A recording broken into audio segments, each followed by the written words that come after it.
รถเช้ามื้อนี้บุคคาป่าคำพาสมมาคอยสวนมันนั่นมื้อนี้นี่มาคอยสวนมันเลย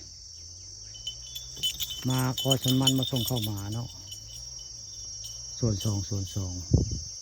ปุ๋ยยังบริใส่เลยแต่ว่างามเท่าไรสวนมันโคกศาสตร์งามในปีนี้มาคอยบึงสวนมันแต่ละเช้าต้องมาคอยบึงได้สวนมันนี่ยังบริซับหญ้าได้แต่เพิ่นก็งามเท่าไรหญ้ายังบริซับก็ได้สงสัยจักสิได้ซับจะโบดอกขี้ข้านบวายกับยิ่งยาเอาไว้ง่ายก็ตามมันดอกได้ทะเลก็เอาซ้ำนั่นเนาะโบต้องคิดอย่างไรบึงแล้วกับมันก็งามอยู่งามพอสมควรอยู่ได้มันบริษัทหญ้าบริษัทปุ๋ยอันนี้ก็ได้ปลูกทิ่มคว้างไว้ซื้อหางชุดเตะงามได้มันก็นี่มันผู้ข้าปลาลังคำปลาสมเลยหญ้าก็ยังบริษัทคนถึงงามจะได้ดังอบต.นาตาลล่ะนี่มันปลาทองคำพาสมตัวไหนมันตายกะแล้วไปเนาะตัวไหนมันบ่ตายกะถือว่าคักคนแล้วก็ได้มานี่ก็มาหลอกคุณหลอกพี่เลยมาบุคคามาดำเลยเพื่อนเทมันโดนเผาเถียงกระมือกับเพื่อนละโดนเผาเถียงมาดำนี่แหละนี่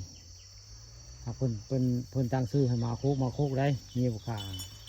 ชื่อเพื่อนมาโคกประชันชื่อเพื่อนโคกเขาเถียงแหละเขาสวนเพื่อนทำมาปกนอนนาทีอย่างนี้ละมันจะโคกมัน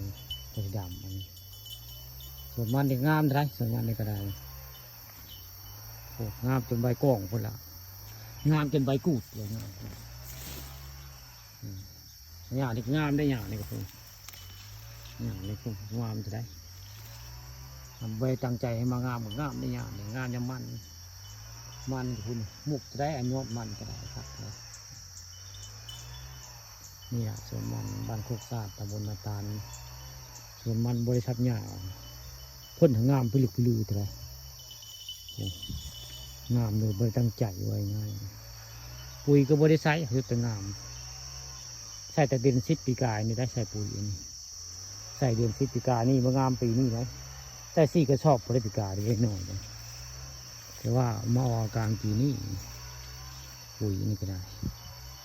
นี่แหละส่วนมันผู้ข้าปลาความผสมแบบบึงได้ก็คักได้บึงได้ก็ผลผลิตตอบแทนก็คืออยู่บนเดียวคุณกระดังไฟไว้แต่โป้นดังไฟปูที่หลุมยุงไฟมานอนเถียงเนาะเลยดังไฟไว้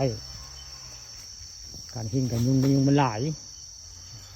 นี่กระช่างมาแล้วผมมาก็เล่นมาบุกขาดเลยเพื่อนจะเช่าโคกเป็นเช่าโคกที่จริงเพื่อนซื้อเพื่อนงามได้มาเนี่ยเจ้าว่าท่าคำสิงก็ได้ซื้อเพื่อนท่าคำสิงเพื่อนไปแล้วเพื่อนก็ทางข้าเจ้าว่านิทานได้ข้าเจ้าเพื่อนตั้งชื่อเพื่อนไปสั่งพระอินทร์ไปตั้งชื่อเพื่อนท่าคำสิง